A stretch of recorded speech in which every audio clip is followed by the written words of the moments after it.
أعوذ بالله السميع العليم من الشيطان الرجيم بسم الله الرحمن الرحيم وبه نستعين إنه خير ناصر ومعين اللهم صل على محمد وآله الطيبين الطاهرين. Notre discours, notre échange sur le discours de Amir al-Mu'minin, prince des croyants, lorsqu'il explique et il décrit les pieux. Nous sommes arrivés à cette partie. Il dit إن استصعبت عليه نفسه فيما تكره لم يعطها سؤلها فيما تحب. Vous savez, notre nafs, des fois, est têtu. Il ne veut pas nous suivre. Qu'est-ce que ça veut dire? Il ne veut pas suivre notre intellect. Il veut contester, il veut révolter. On lui dit, écoute, ça, manger ça, c'est mauvais. Il dit, ça m'est égal, moi je veux manger. On lui dit, écoute, tu manges trop, après tu me pousses vers beaucoup de nourriture, après je dors beaucoup, après je rate mon adoration, après je deviens fatigué, après, etc., etc. Parce que vous savez, quand on mange beaucoup, on dort plus, et quand on dort plus, on a besoin de plus de désir, de plaisir charnel, et quand on a ça, donc c'est l'aspect, si vous voulez, matériel et animal dans l'homme augmente énormément avec tout cela. Donc, des fois, notre nafs, elle est têtue, vraiment, notre nafs est têtue et il ne veut pas écouter. Istas'abat, ça veut dire, justement, il devient difficile à être géré. Et là, je me rappelle d'un exemple qui donne quelqu'un qui s'appelle Cheikh Naraqi. Peut-être il a pris de quelqu'un d'autre aussi l'exemple. Il dit, si vous avez par exemple un cheval ou âne ou n'importe quel animal grâce auquel vous montez dessus et vous voyagez, etc., vous êtes en train de marcher avec lui dans une ruelle et qu'il y a une porte ouverte. Lui, il veut rentrer dans cette maison ou à travers cette porte, il veut traverser cette porte. Vous tirez un petit peu par devant, vous changez la direction de l'animal et c'est bon, il continue le chemin. Il ne va pas vous poser des problèmes. Par contre, si il rentre la moitié du corps de l'animal à l'intérieur de cet endroit, pour le faire sortir, c'est misérable. Parce qu'il ne peut pas faire demi-tour et vous voulez le tirer, comment il va faire marche arrière? Par le queue, par comment vous allez faire? Il dit, c'est vraiment misérable, la situation. C'est catastrophique. Il dit, vous ouvrez des fois le chemin des désirs et plaisirs interdits et illicites, et après vous dites, je vais me contrôler. Pourquoi vous faites ça? Pourquoi vous laissez votre nafs vous diriger et avoir le pouvoir sur vous, et après vous dites, je vais contrôler. Je vais reculer, je vais corriger, je vais arrêter. C'est très difficile, surtout pour les jeunes. Les jeunes qui se mettent devant l'ordinateur ou devant leur portable en train de regarder tout, sans limite, justement, ils se mettent dans cette position. Après, le marche arrière est impossible. Notre nafs, malheureusement, il domine parfois, il ne laisse plus la décision. Des fois, elle devient difficile dans les choses qu'elle n'aime pas. Par exemple, tu lui dis arrête de manger, elle est en colère. Tu dis à ton nafs arrête de regarder, il est en colère. Lève-toi pour lire un peu de Coran, elle n'a pas envie. Lève-toi pour faire salat al-subh, elle n'a pas envie, nafs. Elle n'a pas envie, elle déteste. Parce qu'on n'a pas goûté l'amour de Dieu, on n'a pas goûté la signification de prière, et nafs est dominante, donc on n'a pas envie. Il dit, dans les cas comme ça, comment la punir? Comment on peut la punir finalement? Comment on peut éduquer notre nafs? Il dit, lam yu'tiha su'laha fima tuhib. Tiens, tu ne t'occupes pas de moi, tu ne m'écoutes pas, tu ne me suis pas, c'est-à-dire tu ne suis pas l'intellect, et moi, je ne te donnerai pas ce que tu aimes. Il n'y aura pas de cadeau. Comment vous faites avec les enfants pour éduquer les enfants? Vous dites, parce qu'il y a des gens qui font avec la violence, je ne suis absolument pas d'accord, mais il y a des gens qui font justement avec cette manière. encouragement. Tu as étudié, tu as eu des bonnes notes à l'école, j'aimerais bien t'amener par exemple dans tel restaurant que tu aimes beaucoup, ou je t'achète tel cadeau. Tu n'as pas fait, tu m'as pas écouté, combien j'ai insisté, tu n'as pas pris en sérieux. لم يعطها سؤلها فيما تحب. Je te donnerai pas ce que tu aimais ou ce que tu aimes. Il a besoin d'être éduqué, notre nafs.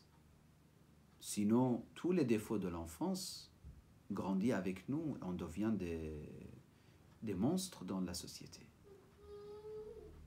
لم يعطها سؤلها فيما تحب. Que le fait de voir un enfant, comment il réunit ses jouets, il ne veut pas partager, ou lorsque vous servez de nourriture, il dit mettez plus, et après il ne le mange même pas. Que ces genres de défauts, ça existe chez les grands, mais avec une autre facette ou d'une autre manière. Donc il faut le travailler. Donc nafs, il fait la tête, il n'écoute pas, il est têtu, il ne suit pas l'intellect. Il lui donne pas le pieux. Le pieux, il donne pas à leur nafs ce qu'il aime, ce qu'il désire. Ils font la punition pour leur nafs. Et c'est une bonne punition parce qu'elle comprend ses limites. قرة عينه فيما لا يزول وزهادته فيما لا يبقى.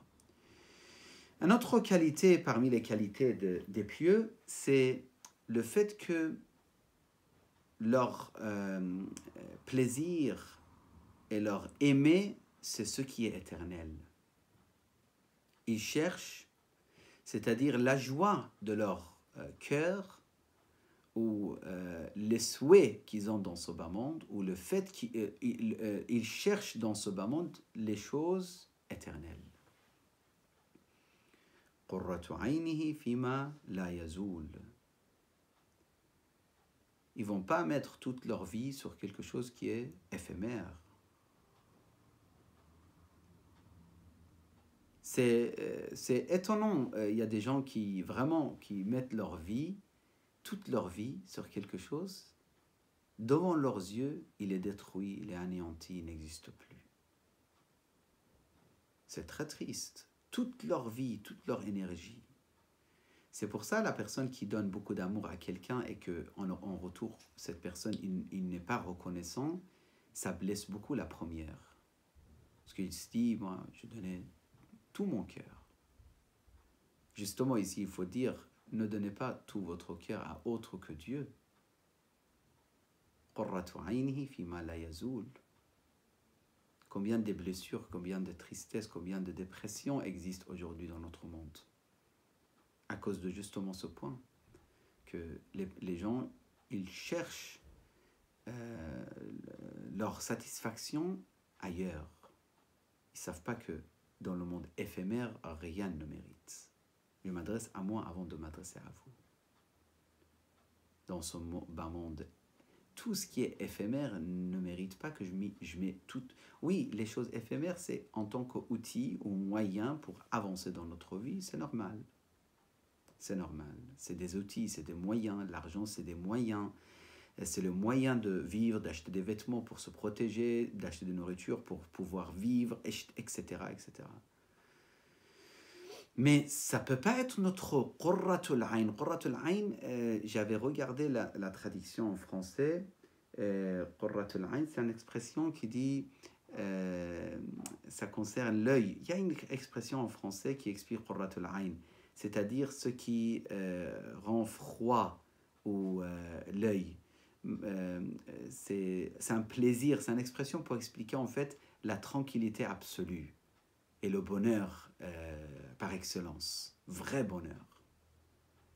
Donc ça peut pas être le vrai bonheur, ça peut pas se réaliser dans les repas ou dans les plaisirs temporaires ou dans le fait d'acheter une voiture, même si c'est une très belle voiture. C'est des choses éphémères. C'est pour ça il dit qurratu aynihi fima la yazul. Il réfléchit. Ça c'est attaché à l'éternité. Je peux donner mon cœur. Autrement non. Wa zahadatuhu fima la yabqa. Et en fait, il applique le mysticisme ou le fait d'être mystique ou le fait d'être détaché, totalement détaché, fima la yabqa, dans tout ce qui est éphémère. Détaché.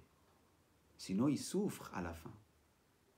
Comme la personne qu'il était en train de mourir, ils lui ont dit Ashhadu an la ilaha illallah, les deux mots pour terminer sa vie avec la foi.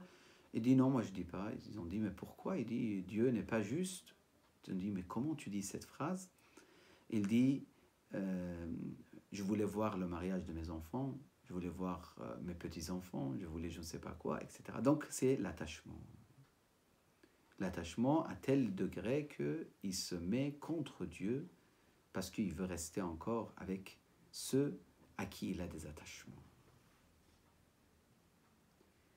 Je termine aujourd'hui. Je préfère, si vous me le permettez, cette partie le laisser pour la semaine prochaine. يمزج الحلم بالعلم والقول بالعمل. Ça, on le laisse pour la semaine d'après, Inch'Allah, parce que c'est très riche l'explication de ces deux qualités, la patience ou le hilm avec le savoir, et le qawl, le parole avec l'action. On parlera, Inch'Allah ta'ala, si Allah nous donne la vie. Wa sallallahu ala sayyidina Muhammadin wa alihi at-tayyibin at-tahirin.